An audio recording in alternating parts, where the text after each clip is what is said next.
किसी को मैथ अच्छा नहीं लगता, किसी को साइंस अच्छी नहीं लगती, कहीं इतिहास में दिमाग नहीं चलता, कहीं राजनीति भारी पड़ती है। बहुत सारे बच्चों के लिए पढ़ाई शुरू से ही बोझ बन जाती है। अब हम बनाएंगे पढ़ाई को आसान, अब हम पढ़ाएंगे आपके बच्चों को, अब हम आएंगे आपके गांव में, हम छठी से ही अच्छा बेस बनाना शुरू करेंगे। आपके गांव में ही आपके बच्चों को 6ठी से 12वीं तक इस प्रकार से पढ़ा देंगे कि पढ़ाई आसान दिखेगी, पूरे नंबर आएंगे और सरकारी नौकरी तो कम से कम लग जाएंगे। अच्छी शिक्षा ही सफल जीवन का आधार है। बिना समय गवाए अपने बच्चों को आईसीएस के साथ जोड़िए। 12वीं पास कर चुका है तो नौकरी की तैयारी के लिए, और 12वीं से नीचे है तो स्कूली शिक्षा के लिए। देश के प्रधानमंत्री तो कह रहे थे कि हम किसान की आय जो 2 गुना करेंगे। आय 2 गुना करने की बजाय किसान को 3 कृषि के ऐसे कानून बनाए जिन्हें सुधार कानून कहा गया, और उसकी वजह से आज देश भर के किसान जो है पिछले 4.5 महीने से लगातार सरकार के खिलाफ आंदोलन कर रहे हैं। और अब जो नया जो डीएपी के और एनपीके खाद के जो रेट बढ़ाए हैं, उससे एक चीज़ बात स्पष्ट हो जाती है कि सरकार जो है केवल और केवल पूंजीपतियों को लाभ पहुंचाना चाहती है, किसान को कमज़ोर करना चाहती है।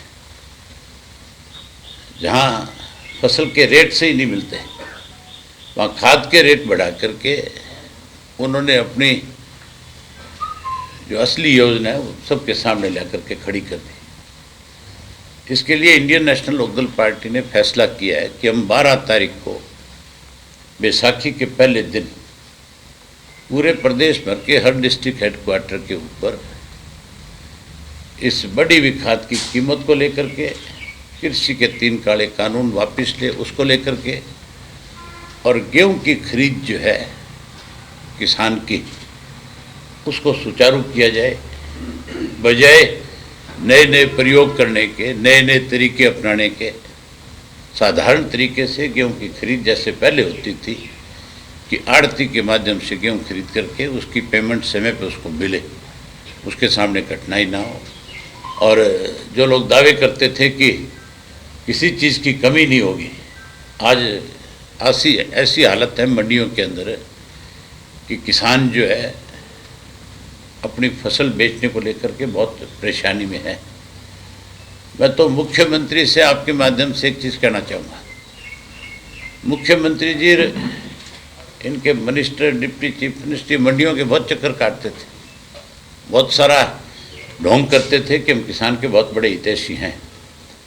तो अब इनको मंडियों में जाना चाहिए और जा कर के देखना चाहिए मंडियों में कि क्या जो दावे तुमने किए थे अखबारों में, मीडिया के सामने, तुम्हारे वो दावे जो थे वो सही थे।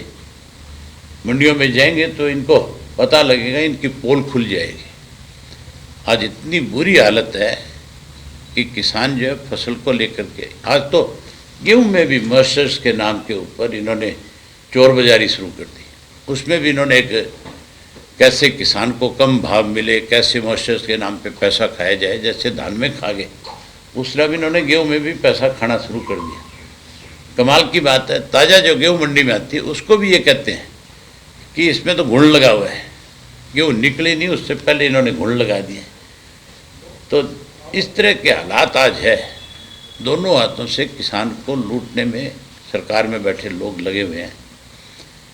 इसके लिए हमने एक फैसला किया है कि हम महामहिम को एक मेमोरेंडम भेजेंगे। हर डिस्ट्रिक्ट हेडक्वार्टर से हमारी पार्टी के हजारों कार्यकर्ता डिस्ट्रिक्ट हेडक्वार्टर पे इकट्ठे होंगे और प्रदर्शन करके किसानों की मांग के लिए जाकर के मेमोरेंडम दे करके आएंगे। जहाँ मेमोरेंडम देंगे वहाँ सरकार को चेतावनी भी देंगे कि या तो इन सब चीज़ों को सुचारू करो, अदरवाइज हम मंडियों के ताले भी लगाएंगे।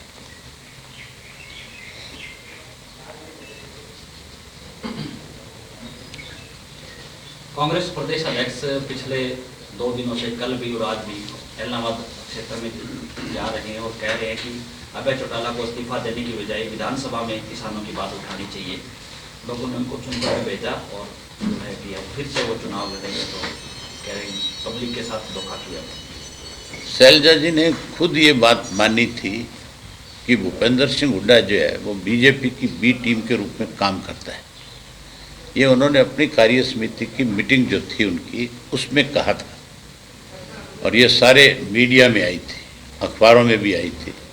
भूपेंद्र सिंह हुड्डा ने प्रदेश के अंदर नो कॉन्फिडेंशन मूव करके इस सरकार को 6 महीने की ऑक्सीजन देने का काम किया।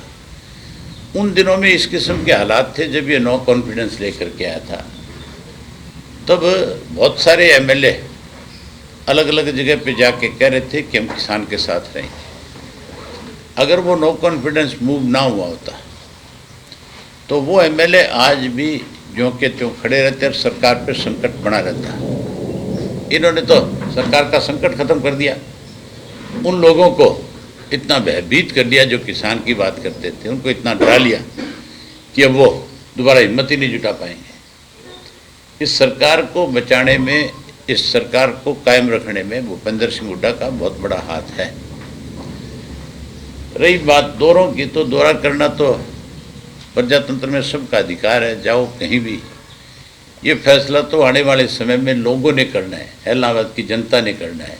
उन्होंने तय करना है कि उन्होंने फिर से विधानसभा में किसको भेजना है, तो उनका वोट का अधिकार है, वो फैसला करेंगे। शैलजा के बयान देने से तो नहीं हो सकता कि शैलजा जी आई थी, बयान देगी थी, बड़ा बदलाव हो गया। लोग शैलजा जी से ये भी पूछ सकते हैं कि आप हमारे यहाँ से मेंबर पार्लियामेंट बन करके गई थी, आप मिनिस्टर बनी थी, आपने दोबारा हमारी तरफ रुख क्यों नहीं किया? इतने साल आप कहाँ गायब रही? इतने साल तक आपने कभी हमें आकर के क्यों नहीं संभाला? क्यों नहीं हमारी जात पूछी? आज आप किस मुंह से हमारे इलाके में आई हो? मेरे ऊपर जो आरोप लगा रहे, मैं तो इस इलाके में, मेरी ख्याल है बच्चा बच्चा जो है मुझसे वाकफ़ है, और जितना समय मैं अपने हल्के में लगाता हूँ, जितने अपने हल्के के लोगों की दिक्कत और जो कठिनाई हैं उनके लिए लड़ाई लड़ता हूँ, शायद ही इस विधानसभा में कोई अपने हल्के के लोगों के लिए इतना कुछ कर पाता होगा। सत्ता में बैठे लोग भी अपने हल्के के लोगों को संतुष्ट नहीं कर पाते। मेरे हल्के के अंदर आप जाओ, आज भी ये हो सकता है कि कोई मेरा बहुत घोर विरोधी होगा, वो तो ये कह सकता है कि अभय सिंह ने कुछ नहीं किया, लेकिन जनरल आदमी से जाकर के पूछोगे आप 100 आदमियों से बात करोगे तो उसमें से 99 आदमी आपको ऐसे मिलेंगे जो ये कहेंगे कि हमें अपने विधायक के ऊपर विश्वास है, भरोसा है, और हम अपने विधायक जो हमारा था, जिस ढंग से हमने उस पर विश्वास व्यक्त किया, उसने उससे भी ज़्यादा बड़ा भरोसा हमारे ऊपर जताया है। भाई साहब, आज आपका एक अति गंभीर बयान है कि लॉकडाउन में 6 घोटाले हुए, जिसमें स्वयं मुख्यमंत्री भी मुलविस हैं। मुख्यमंत्री तो जितने भी घोटाले हुए हैं उन सब में शामिल है। अगर मुख्यमंत्री शामिल नहीं है घोटालों में, तो मुख्यमंत्री के पास जांच रिपोर्ट पहुंची हुई है, मुख्यमंत्री उनको सार्वजनिक क्यों नहीं करता? मुख्यमंत्री को अगर वो कहता है कि मैं भ्रष्टाचार से कोसों दूर हूँ, तो फिर वो रिपोर्ट सार्वजनिक करने में दिक्कत क्या है? एक नया मामला है, फ्लिपकार्ट नाम की कंपनी है यूएसए की, जिसको अभी इन्होंने 140 एकड़ जमीन अलॉट करी है। आज तक हरियाणा के अंदर कोई भी जमीन, चाहे वो हुड्डा की है, चाहे एचएसआईडीसी की है, चाहे सरकार की कोई और दूसरी लैंड है, अलॉट नहीं हो उसकी, ओपन ऑक्शन हुई है। इस जमीन की भी ओपन ऑक्शन होनी चाहिए थी। इन्होंने 3 करोड़ और 22 लाख रुपए एकड़ के हिसाब से ज़मीन दे दी, जिसकी कीमत सैकड़ों करोड़ रुपए एकड़ है। पिछले दिनों डीएलएफ ने इसी गुड़गांव के अंदर एक छोटा सा टुकड़ा ज़मीन का एचएसआईडीसी से लिया था 1144 करोड़ रुपए का, और मुख्यमंत्री ने विधानसभा में ये कहा था कि हमने कितनी पारदर्शिता दिखाई है। हमने ओपन ऑक्शन की और उस ओपन ऑक्शन में इतनी बड़ी बिड आई कि हमने उस छोटे से टुकड़े को भी इतने रुपए में बेचा। तो आज वो पारदर्शिता कहाँ गई? आज जिस ढंग से इन्होंने ज़मीन को अलॉट किया है उससे सीधा है कि इसमें बहुत बड़ा पैसे का लेन देन हुआ है, बहुत बड़ी ठगी हुई है। इसकी जांच होनी चाहिए। सर, होली के दिन डिप्टी सीएम की कोठी का घेराव करने पर सरकार ने किसानों पर मामले दर्ज कर दिए और कल जेजेपी प्रदेश अध्यक्ष की गाड़ी पर हमला दिखाकर उस पर भी मामला दर्ज किया गया। ये जो मामले दर्ज करना है ये इनकी सरकार की गलत नीतियों की वजह से लोग आज इनके खिलाफ प्रदर्शन कर रहे हैं। अगर किसानों के खिलाफ इस तरह के 3 कृषि के काले कानून ना लेकर के आते तो कोई किसान जो है इतना बेला नहीं था जो इनके घरों के आगे आकर के प्रदर्शन करे। ये तो जो जैसा करेगा उसके साथ वैसा ही होगा, जो नेचुरल है। लेकिन किसानों के खिलाफ मुकदमे दर्ज करके किसी को डराया नहीं जा सकता। मुझे विज की एक स्टेटमेंट आई थी, कल के अखबारों में थी। उन्होंने एक तरह से बहुत बड़ा थ्रेट किया है प्रदेश के लोगों को। वो थ्रेट नहीं है, वो प्रदेश का माहौल बिगाड़ना चाहते हैं, हालात ख़राब करना चाहते हैं। वो कहीं जाट आरक्षण आंदोलन के दौरान जिस ढंग से इस प्रदेश का नुकसान किया था उस तरह से नुकसान करने की फिराक में है ये सरकार। लेकिन लोग अब जो है इनकी जो कारनामे हैं, इनकी जो गलत नीतियां हैं, इनकी जो गलत सोच है उसको भांप चुके हैं। लोग बहुत संयम के साथ काम लेंगे। अच्छा, एक साइड कोरोना और महंगाई की मार है और अब बिजली बोर्ड एक नया फरमान लेकर आया है कि पहले सिक्योरिटी 1 महीने की जमा होती थी, अब 2 महीने की सिक्योरिटी जमा होगी और वो बिल में जुड़कर आ रही है। कोरोना की कोई मार नहीं है।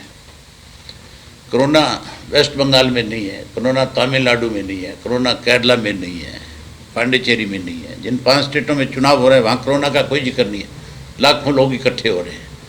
अभी कुंभ का मेला लगा था, 10 लाख से ज़्यादा लोग एक दिन में स्नान कर रहे थे। वहाँ कोई कोरोना की बात नहीं कही जा रही थी। कोरोना से बड़ी बीमारी आरएसएस और बीजेपी है। इस कोरोना की आड़ के अंदर लोगों के ऊपर लगातार इस किस्म के बेहुदे अपने जो फैसले वो थोपना चाहती है। किसी कीमत पे किसान से अगर ये पैसा वसूलेंगे हम उसको बर्दाश्त नहीं करेंगे। आम उपभोक्ता से बिल जोड़ कर दिया जा रहा है। पता है मुझे इस चीज़ का। 2 दिन पहले आपको एक और चीज़ की जानकारी नहीं है। मतलब किसान का जो बिजली का बिल है, किसी घर का 10,000 रुपये बिजली का बिल नहीं आ सकता। आम आदमी जो है उसके घर में कौन सी ऐसी मशीनें लगी हुई है जिसकी वजह से 10,000 रुपये का बिल आएगा? क्या वो घर में इंडस्ट्री चला रहा है? उसके घर में ज़्यादा से ज़्यादा एक कूलर होगा, एक फ्रिज होगा, कोई घर में 4 पंखे हो गए। उस आदमी का बिल भी 10 से 15,000 रुपये आ रहा है और 3-3 महीने का बिल जोड़ करके भेजते हैं। फिर उस पर पेनल्टियाँ लगाते हैं, फिर उस किसान को, कमज़ोर आदमी को कहीं उधार में पैसा लेकर के भरने पे मजबूर करते हैं ताकि वो बिल्कुल गरीब हो जाए। ये तो इनकी सोच है बीजेपी की कि कोई भी आदमी जो है उसको बिल्कुल हैंड टू माउथ कर दो, ऐसा कर दो कि बस वो सारा दिन सरकार की तरफ देखता रहे और इतना कमज़ोर कर दो कि वो और कोई दूसरी बात सोचे ना।